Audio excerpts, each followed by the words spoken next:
I've been obsessed lately with making bone broth.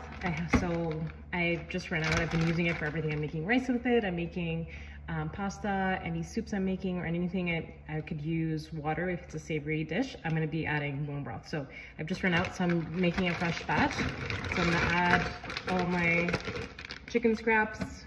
Maybe that's too many. Maybe I'll take some back. I have my veggie scraps.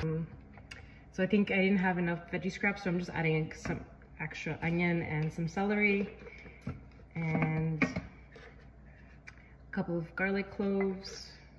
Just putting all that in.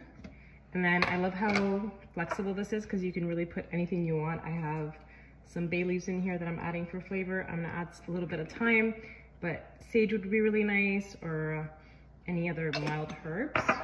I wouldn't go crazy with the herbs because then it can overpower the broth. I'm gonna throw in some peppercorns. The peppercorns help the body absorb the collagen, I think.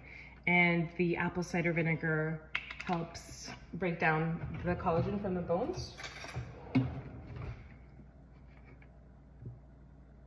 So just a couple tablespoons.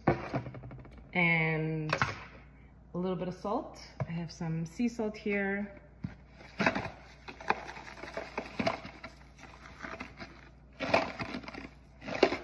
I'm gonna fill this with water and I'm gonna let it boil until tomorrow morning. If you guys want a more detailed post on how I make my bone broth, then go over onto my YouTube channel where I have a full-length video walking you through step by step on how to make it exactly.